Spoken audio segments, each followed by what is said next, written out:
I know when I was growing up, and I'm sure you had the same experience when you were growing up, how many of us loved swimming in lakes or ponds, right? Like a man-made pond. I certainly did it, and when you're growing up, you're playing outside. You don't think anything of danger that may be lurking in the water. Now, I want to talk today about brain-eating amoeba. That's an alarming headline, is it not? Brain-eating amoeba? Now, the BBC reported a case of this on July 6th of this year. And, brain-eating amoebas aren't something that are terribly common. But I want to dive into, what are these things? Why do they have a penchant for our gray matter? It's actually a quite serious topic. But I think it's worth exploring because I don't know about you, but even if it's something that is kind of rare, I would certainly be thinking about that the next time I wanted to go swimming in a lake. I couldn't help but have that on my mind. So let's learn more about the brain-eating amoeba and see if there's anything we can do to lessen our chance of getting something so terrifying in our bodies if and when we swim in a lake. Composed of a single cell, amoebas seem harmless enough. They look like playful critters waltzing under the spotlight of a microscope until they come upon a group of bacteria. Then, these previously innocuous amoeba suddenly morph into sinister blobs, engulfing the bacteria and slowly ripping them apart with a bevy of digestive enzymes. It's hard to cry over a murdered bacteria, but the digestive power of amoeba is the stuff of nightmares when it plays out in a human brain. Remember that movie back in I guess it was the 80s? The Blob? Well, that was a remake. That's when I was growing up. I saw that, but it's a very old movie. I would say it's got to be it's probably 50s era monster movie, The Blob. That's what these single cell amoeba look like and act like, especially when they see a bacteria that they want to chomp down on. Infections with Naegleria fowleri, the so-called brain-eating amoeba, are extremely rare but also extremely deadly. Only 146 cases have been reported in the U.S. since 1962, with only 4 surviving the infection. So there is a 97% chance of death. You heard that right, folks. With this brain-eating amoeba, there is a 97% chance of death. That's enormous. Sadly, on July 2nd of last year, a 59-year-old North Carolina man became the first person to die of the infection in 2019 after swimming in a lake at a water park. Now, that's from last year. That gentleman sadly passed because of it. So, how does the N. fowleri get into the brain?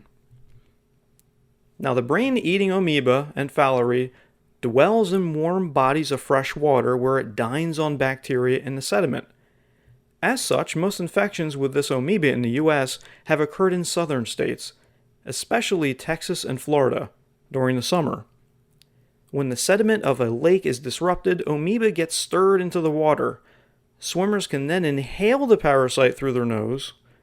From there, N. fowleri invades the olfactory nerves and migrates to the brain, where it causes a dangerous condition called primary amoebic meningoencephalitis unencephalitis.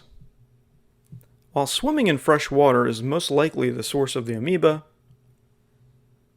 this same organism and other species of amoeba can cause brain infections in people who use tap water instead of sterile water or saline when using the nasal flushing neti pot.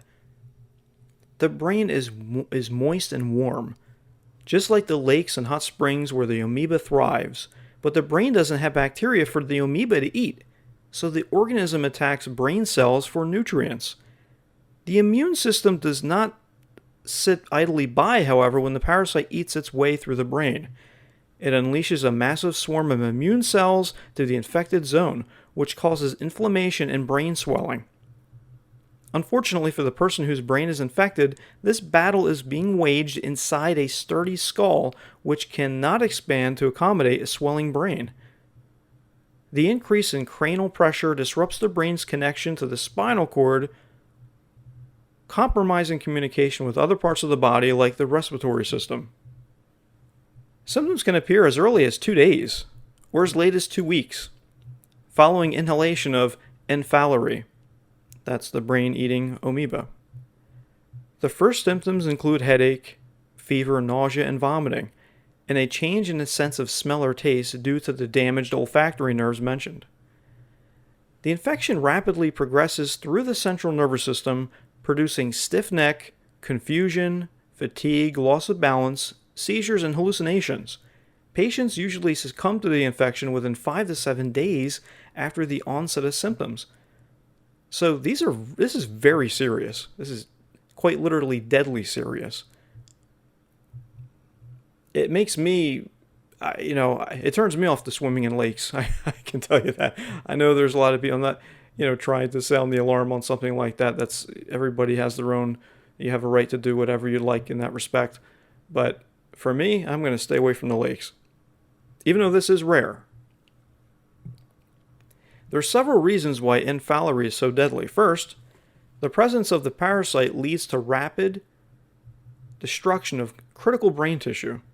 Second, the initial symptoms can easily be mistaken for a less serious illness, costing valuable treatment time.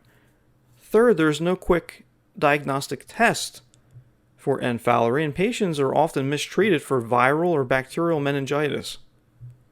So because it's so rare, and because the beginning symptoms are so, I don't want to say normal, but they're so common. I mean, a headache, fatigue, that's something that just about everybody experiences every day.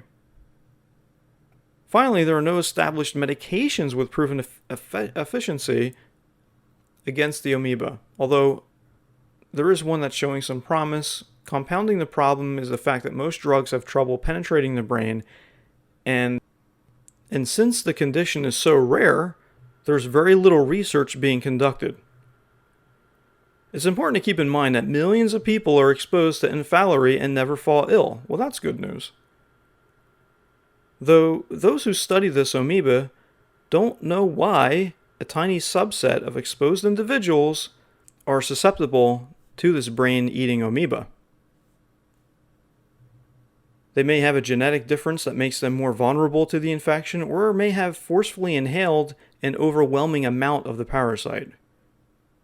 So if you're going swimming in fresh water, lakes, or streams, especially if you like diving or going underwater, consider wearing a nose clip to help keep amoeba parasites out of your brain.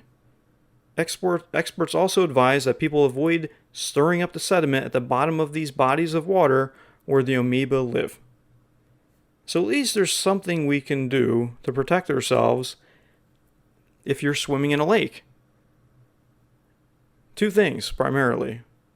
Wear a nose clip, and don't stir up sediment that's on the bottom of the lake. It's very important. And honestly, just to be on the safe side, even though the brain-eating amoeba in these cases are very rare. Now, I think between 2008 and 2019, so you're looking at 11 years, I think there were only 35 cases of this. But there's still a possibility. So I would be proactive if I was really hot and I was near a lake and I wanted to swim, and or my children wanted to swim, my family, I would certainly have them wear the nose clips. So it uses that olfactory path to get to your warm, moist brain.